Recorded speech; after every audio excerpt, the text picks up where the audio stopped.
반갑습니다, 성도 여러분. 이 시간 제5강 교리 성경 공부를 시작하도록 하겠습니다. 잠시 기도하겠습니다.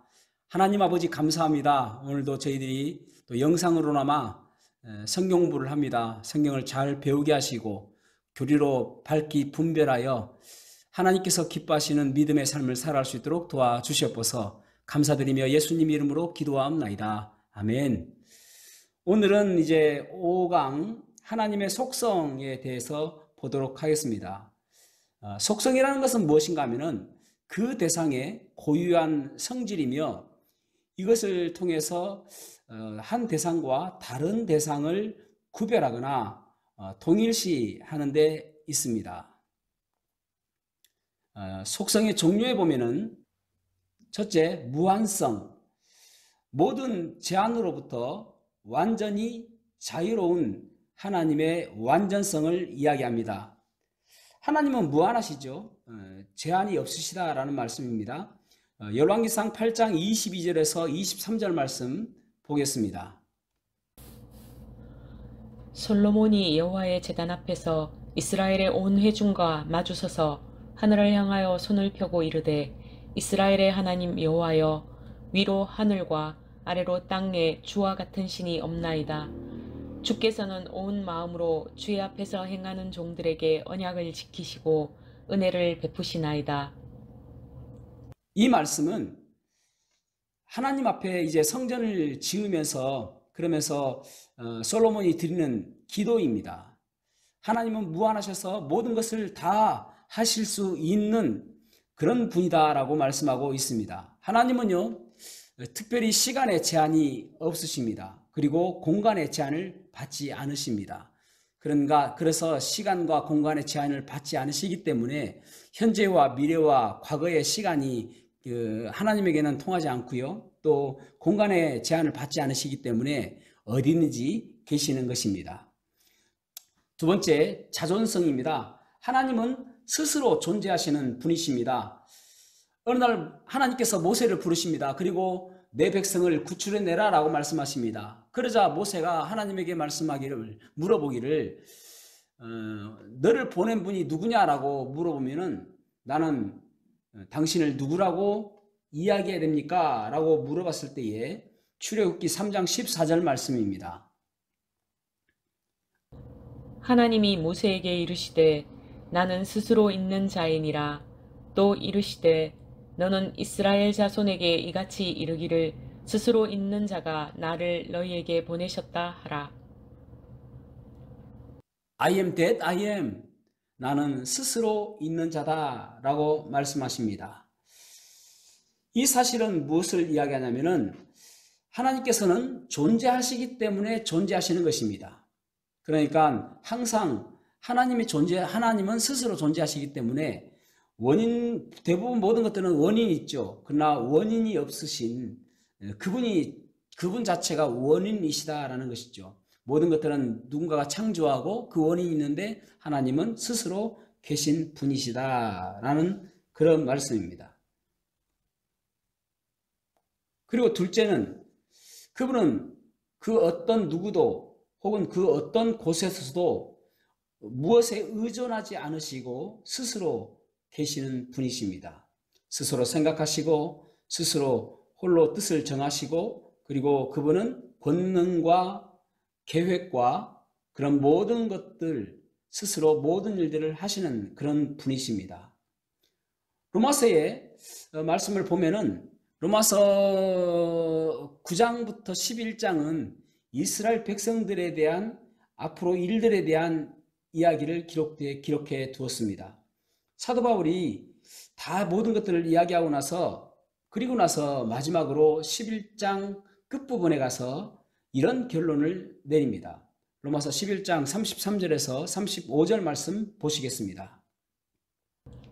깊도다 하나님의 지혜와 지식의 풍성하며 그의 판단은 헤아리지 못할 것이며 그의 길은 찾지 못할 것이로다.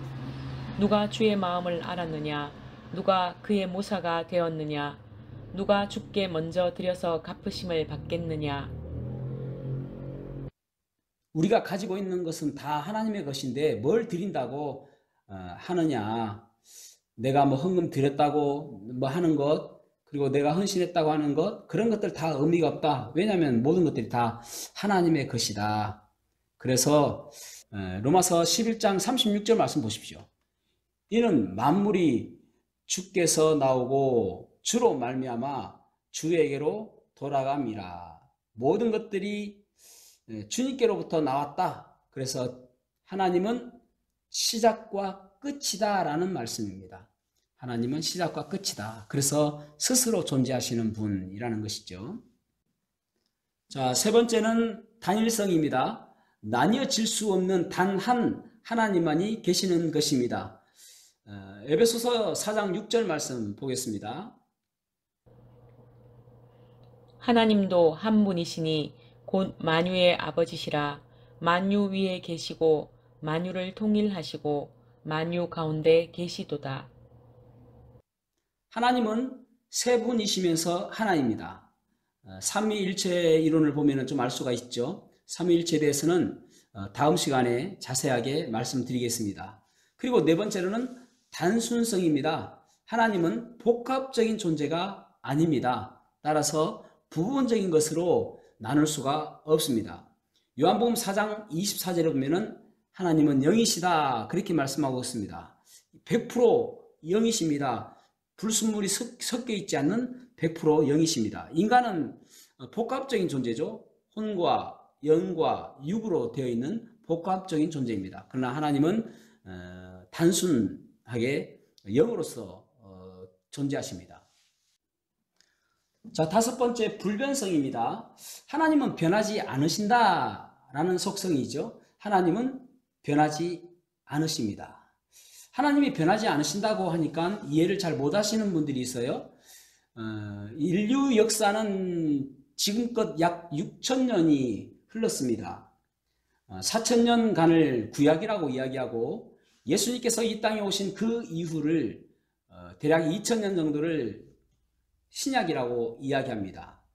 하나님께서는 인류를 통치하시는 경영 방식은 바뀌었습니까? 안 바뀌었습니까?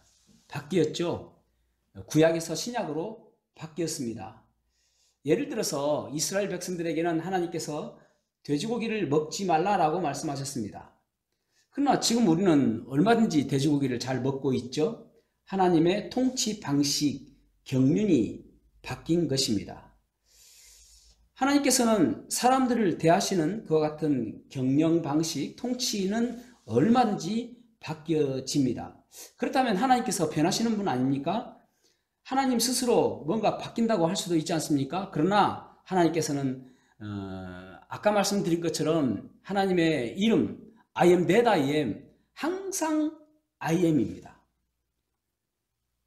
10억 년 전에도 I am 했고 10억 년 후에도 I am입니다. 그러니까 항상 바뀌지 아니하시는, 여러분 우리는 어떤 사람은 좋은 데서 나쁜 데로 바뀌기도 하고 어떤 사람은 나쁜 데서 좋은 데로 바뀌기도 하잖아요. 사람은 바뀌지 않습니까? 어제와 오늘 생각이 바뀌어지고 또 행동이 바뀌어지고 그리고 내 태도가 달라지기도 하는데 하나님은 사람들을 대하는 경륜과 태도는 달라지지만 하나님의 바뀌지 않는 것이 무엇인가, 불변하는 것이 무엇인가, 하나님의 속성에 근거한 것은 바뀌지 않는다라는 말입니다. 속성에 근거한 것. 그러니까 예를 들어서 요나서 3장 10절 말씀 읽어보겠습니다. 하나님이 그들이 행한 것, 곧 그 악한 길에서 돌이켜 떠난 것을 보시고 하나님이 뜻을 돌이키사 그들에게 내리리라고 말씀하신 재앙을 내리지 아니하시니라. 하나님께서는 하나님의 분명히 이 니느웨를 멸망시키겠다라고 말씀하셨습니다. 그런데 그들이 회개하니까 그들이 멸하지 않으셨습니다. 그래서 하나님의 속성은 무엇인가 하면은 회개한 자에게 하나님께서는 용서하여 주시는 것이 하나님의 속성입니다. 하나님의 속성은 뭐 그런 것도 있고 뭐 사랑도 있고 그렇지 않습니까? 그래서 크게 하나님의 속성 가운데 세 가지가 무엇이냐면은 첫 번째, 악을 범한 자에게는 하나님께서 벌하시고 징계하시고, 두 번째, 선을 행하는 자에게는 하나님께서 보상해 주시고, 세 번째, 그 사람이 아무리 악하고 아무리 나쁜 짓을 많이 했다 할지라도 회개하고 돌아오면 하나님께서 용서하여 주시고 받아주시는 것이 하나님의 속성입니다. 그래서 그 하나님의 속성, 그 속성에 근거한 것은 하나님의 속성과 하나님의 약속에 근거한 것은 변하지 않는다라는 것입니다. 그것이 하나님의 불변성입니다. 히브리서 1장 10절에서 12절 말씀 읽어보겠습니다. 또 주여 태초에 주께서 땅에 기초를 두셨으며 하늘도 주의 손으로 지으신 바라.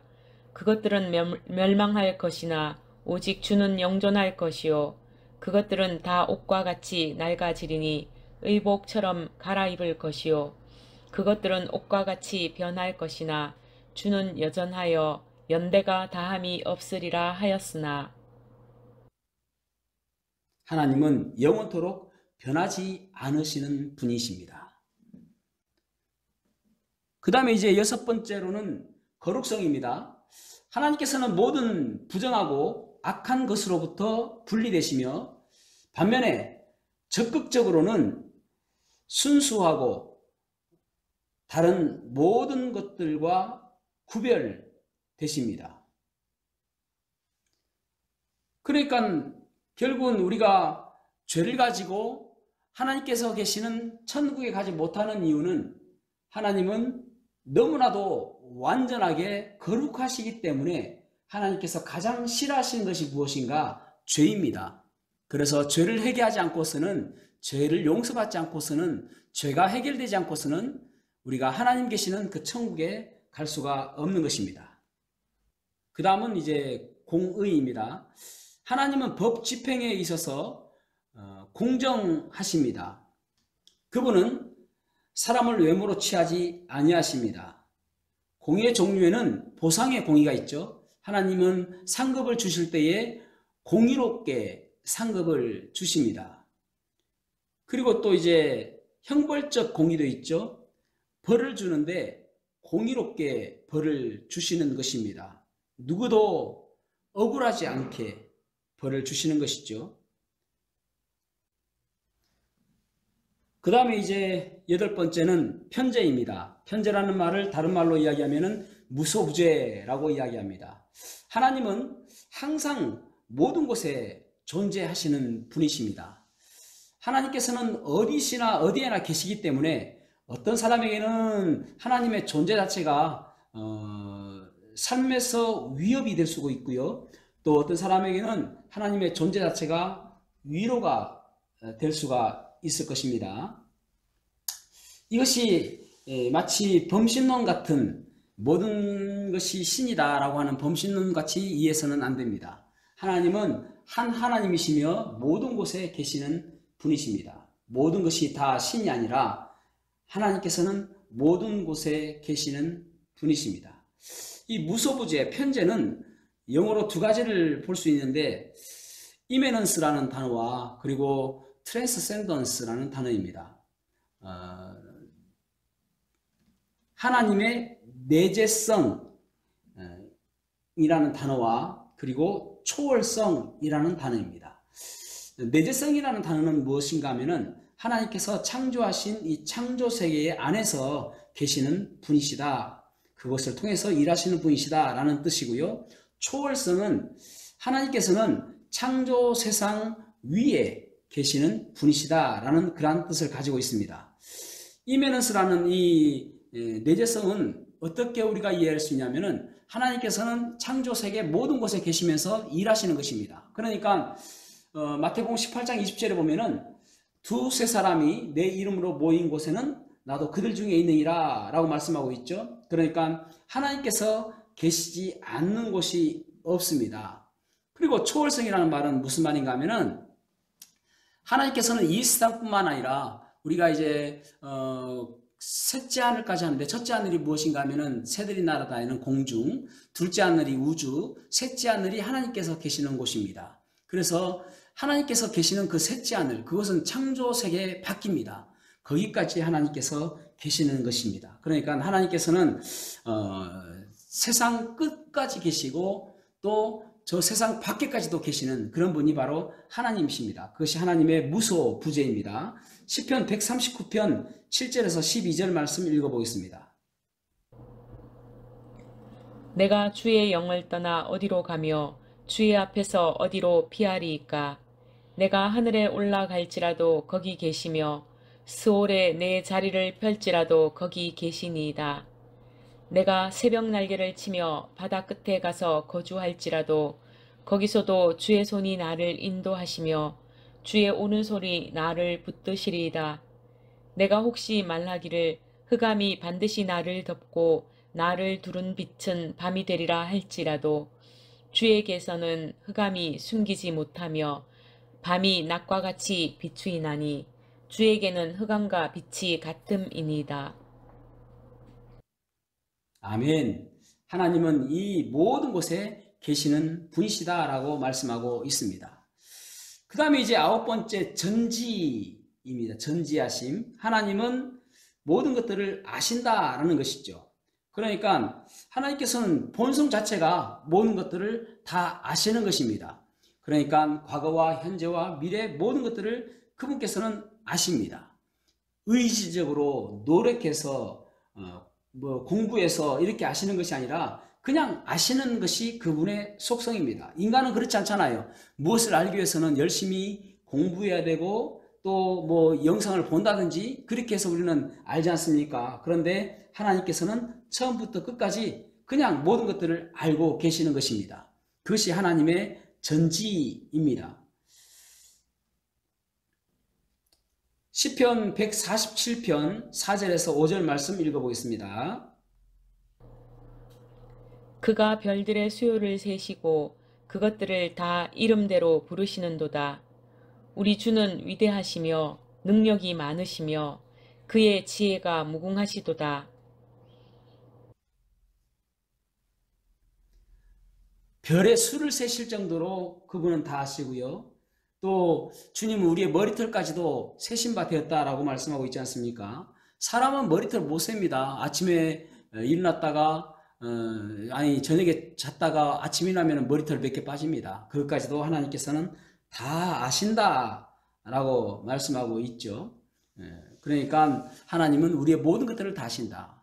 초대교회가 형성되어질 때에 그때에 아나니아와 삽비라가 있었습니다. 그 사람들은 자기의 재산을 팔아서 어느 정도는 감춰두고 나머지를 사도의 발 앞에 내려놓았습니다. 그리고 다라고 이야기했습니다. 그것은 결국은 하나님을 속이는 일이었습니다. 성령님을 속이는 일이었습니다. 결국은 그 부부가 다 죽게 되어지죠. 이런 것들이 하나님께서는 다 아시기 때문에 그렇습니다. 하나님께서는 우리의 생각과 우리의 마음도 다 아시는 분이십니다. 그러니까 이제 켈빈 주지자들은 뭐라고 이야기하냐면은 사람이 구원받지 못하는 것은 하나님께서 하나님의 주권 가운데 속하는 것인데 무조건적인 선택을 주장합니다.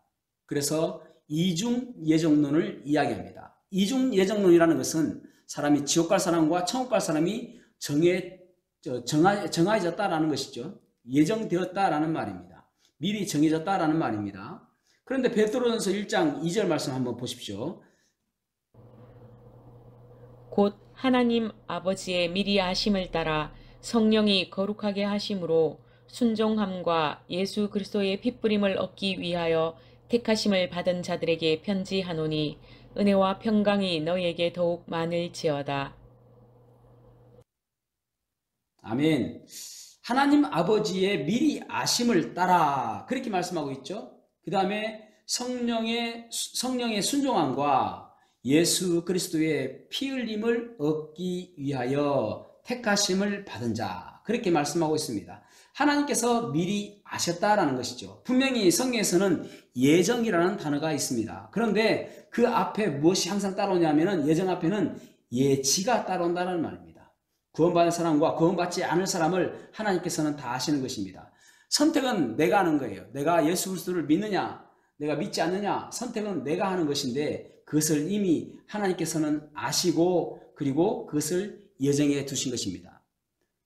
다시 말씀을 드리자면은 복음을 듣는 사람이 천국 갈 것인가 지옥 갈 것인가를 선택하는 것입니다. 그것이 인간의 자유의지입니다. 그런데 하나님께서는 그것도 다 아시는 것이죠. 그래서 예정이라고 하는 것 성경에 있지만은 예지예정이라고 해야 옳은 표현이라고 할 수가 있습니다. 로마서 8장 29절에서 30절 말씀 읽어보겠습니다. 하나님이 미리 아신 자들을 또한 그 아들의 형상을 본받게 하기 위하여 미리 정하셨으니 이는 그로 많은 형제 중에서 맏아들이 되게 하려 하심이니라. 또 미리 정하신 그들을 또한 부르시고 부르신 그들을 또한 의롭다 하시고 의롭다 하신 그들을 또한 영화롭게 하셨느니라. 하나님께서는 미리 아시고 그들을 부르시고 그들을 정하시고 그리고 그들을 부르시고 그들을 영화롭게 하셨다라고 말씀하고 있습니다. 그러니까 예정입니다. 하나님께서는 미리 아시기 때문에 하나님께서는 어떻게 될 줄 아시기 때문에 정하신 것이지 하나님께서 이 사람이 지옥 갈 사람과 천국 갈 사람으로 이중 예정을 하지 않는다라는 것입니다. 그 다음에 이제 10번째로는 전능이라는 속성입니다. 하나님은 원하시는 모든 것을 하실 수 있는 능력을 가지신 분이십니다. 하나님은 당신께서 원하시는 그 본성이 무엇이냐면 제한을 받지 않는다라는 것이죠. 그래서 모든 것들을 하실 수 있는 분이 하나님이십니다. 그래서 그분은 전능하신 분이십니다. 창세기 17장 1절에 보면은 아브라함이 99세 때에 여호와께서 아브라함에게 나타나서 그에게 이르시되 나는 전능한 하나님이라 너는 내 앞에서 행하여 완전하라. 하나님께서 이 아브라함이 99세 때에 아브라함에게 나타나셨습니다. 그때는 아브라함은 이제 태가 다 완전히 죽은 것 같은 그런 상태였습니다. 하나님께서 약속하셨던 그 아들을 낳을 수 없는 도저히 낳을 수 없는 그런 상태였습니다. 그런데 그때에 하나님께서 나타나셔서 아브라함에게 하시는 말씀이 나는 전능한 하나님이라 그렇게 말씀하고 있습니다. 엘샤다이 능치 못할 일이 없으신 그런 하나님이다 라고 말씀하고 있습니다. 그러니까 사람이 죽었다고 생각하는 그것도 하나님께서 살릴 수 있고 하나님께서는 죽은 자도 살리실 수 있고 능치 못하실 일이 없는 그러한 하나님이시다 라고 말씀하고 있습니다. 태초에 하나님께서 천지를 창조하셨습니다. 아멘입니다. 그때에 창조하실 때에 무에서 유로 창조하신 것입니다. 그러니까 전혀 없던 것에서 있게 하여 주신 것입니다. 말씀으로 빛이 있으라 하시니까 빛이 생겼습니다. 그분이 바로 전능하신 하나님이신 것입니다. 루터는 이렇게 이야기했습니다. 하나님이 하나님 되게 하라. 다시 한번요. 루터는 하나님이 하나님 되게 하라. 무슨 말입니까? 우리는 너무나도 하나님을 축소시킵니다. 너무나도 내 생각 가운데 가둡니다. 이것은 할 수 없을 거야. 이거는 너무나도 기적적인 일이야 라고 하는데 하나님께서는 능치 못하실 일이 없으신 분이십니다. 그래서 하나님이 하나님 되게 하는 것은 하나님은 전능하신 하나님이라고 그렇게 고백하며 살아가는 그것이 바로 하나님을 하나님 되게 하는 삶이라고 할 수가 있는 것입니다. 전능하신 하나님이십니다. 그 다음에 11번째 주권성입니다. 하나님은 주권자로서 최고의 통치자로서 모든 것들을 전적으로 통제하시는 분이 하나님이십니다. 하나님께서는 원하시는 모든 것을 처리하시고 그 주권적인 일을 하시는 분이십니다. 절대적으로 홀로 처리하십니다. 로마서 11장 33절에서 36절 말씀 보겠습니다. 깊도다 하나님의 지혜와 지식의 풍성함이여 그의 판단은 헤아리지 못할 것이며 그의 길은 찾지 못할 것이로다. 누가 주의 마음을 알았느냐? 누가 그의 모사가 되었느냐? 누가 주께 먼저 들여서 갚으심을 받겠느냐? 이는 만물이 주에게서 나오고 주로 말미암고 주에게로 돌아감이라. 그에게 영광이 세세에 있을지어다. 아멘. 아멘. 누가 주의 모사라는 말은 조언자죠. 모사가 되겠느냐? 하나님께서 그 조언을 들으시고 그 조언대로 어떻게 처리한 적이 있느냐? 받아들인 적이 있느냐? 일한 적이 있느냐? 행사한 적이 있느냐? 그렇게 말씀하고 있는 것이죠. 하나님께서는 바이든을 미국 대통령으로 세우셨습니다. 너 미국 대통령 해. 그렇게 세우신 것입니다. 하나님께서는 윤석열 대통령을 한국 대통령으로 세우셨습니다. 그런데 우리가 중요한 것이 이 주권 가운데 가장 중요한 것은 무엇이냐면은 섭리와 허용하심입니다. 다시 한번요. 이 주권 안에 포함된 것이 무엇이냐면은 하나님의 섭리와 허용하심입니다. 그러니까 뭐 어떤 경우에는 그저 허용하신 것도 하나님의 주권 가운데 속한다라는 것이죠. 그 다음에 이제 자유입니다. 하나님은 자유로우신 분이십니다. 스스로 모든 것들을 행동하신다는 것이죠. 그래서 피조 세계로부터 독립적인 존재라는 것입니다. 어떠한 압력에도 독립적이시고 또 외부의 어떤 요인에 의해서 결정되지 않습니다. 그 다음에 세 번째로는 진리이십니다. 진리와 반대되는 것은 거짓이죠. 하나님은 항상 옳으십니다. 항상 옳으십니다. 그래서 그것이 참이다 말입니다. 하나님께서 못 하시는 것이 있죠. 죄를 짓지 못하고 거짓말하지 못하십니다. 하나님은 항상 옳으신 참 진리이신 분이십니다. 그 다음에 14번째는 이제 사랑이죠. 사랑. 하나님의 속성 가운데 가장 중요한 것이 사랑입니다. 하나님께서 지옥을 만드시고 그리고 지옥에 마귀를 보내기 위해서 지옥을 만드셨는데 사실은 마귀를 위해서 지옥을 만들었는데 마귀를 따라가는 사람들이 함께 지옥을 가게 되는 것이죠. 그것이 하나님의 공의입니다. 그러니까 죄를 범한 사람에게는 벌하시고 또 선을 행한 자에게는 상을 주시는 것이 하나님의 공의입니다. 그런데 하나님께서 우리 사람을 사랑하셔서 하나님이 세상을 이처럼 사랑하사 독생자를 주셨으니 이는 그를 믿는 자마다 멸망하지 않고 영생을 얻게 하려 하심이니라 그렇게 말씀하고 있습니다. 그래서 하나님께서는 사랑하심으로 인하여 독생자 아들 예수 그리스도를 보내주신 것입니다. 이것이 하나님의 가장 중요한 속성이라고 할 수가 있습니다. 가장 중요한 속성 하나만 더 하도록 하겠습니다. 그것은 하나님은 측량할 수 없는 분이라는 것입니다. 여러분 우리가 하나님에 대해서 지금 배우고 있는데 이렇게 배운다고 해서 하나님에 대해서 완전히 알 수 있을까요? 물론 우리가 천국에 가면은 하나님에 대해서 훨씬 더 많은 것을 알 수 있게 될 것입니다. 그러나 우리가 우리의 인간의 머리로서 하나님을 이해할 수 없습니다. 만약 우리가 이해할 수 있는 하나님이라면 그분은 더 이상 하나님이 아니신 것입니다. 예를 들어서 우리가 1년에 하나님에 대해서 2배를 알 수 있다고 치십시다. 그러면은 10년이 지나면은 하나님에 대해서 1000배를 알 수가 있습니다. 20년이 지나면은 우리가 하나님에 대해서 100만 배를 알 수가 있습니다. 30년이 지나면은 우리가 하나님에 대해서 10억 배를 알 수가 있습니다. 그렇다고 하나님을 완전히 알 수 있을까요? 하나님은 측량할 수가 없는 분입니다. 그럼에도 불구하고 우리가 하나님의 속성에 대해서 배우는 이유는 하나님께서 하나님 자신을 계시해 준 그 내용을 바라보며 하나님은 어떤 분인가를 조금이나마 알고 그 하나님의 그 사랑이 얼마나 나를 향해서 크신지 그것을 깨달으면서 살아가는 것이 중요하기 때문에 그렇습니다. 하나님을 우리가 알면 알수록 하나님의 그 사랑의 그 넓이와 하나님의 그 사랑의 길이와 그 하나님의 사랑의 그 높이와 그 사랑의 넓이가 어떠한지 길이와 깊이와 넓이와 높이가 어떠한지를 깨닫게 되어짐으로 인하여 우리가 더욱더 하나님을 사랑함으로 살아갈 수 있는 그러한 믿음의 삶이 될 수 있을 줄로 믿습니다. 저와 여러분이 하나님에 대해서 더욱더 잘 알고 그리고 그분을 잘 이해하고 하나님 뜻대로 살아가는 복된 삶 살아가시기를 주님의 이름으로 축복합니다. 기도하시겠습니다. 하나님 아버지 감사합니다. 오늘 하나님의 속성에 대해서 배웠습니다. 인간의 이 머리로 하나님을 다 이해할 수는 없지만 하나님께서 계시해 주신 그 하나님의 속성을 우리가 더욱더 이해하고 하나님의 마음을 알아가며 하나님 마음으로 살아가는 그러한 삶이 될 수 있도록 도와주시옵소서. 오늘도 영상을 통하여 열심히 공부한 우리 성도들을 하나님께서 축복하여 주시옵소서. 감사드리며 예수님 이름으로 기도하옵나이다. 아멘.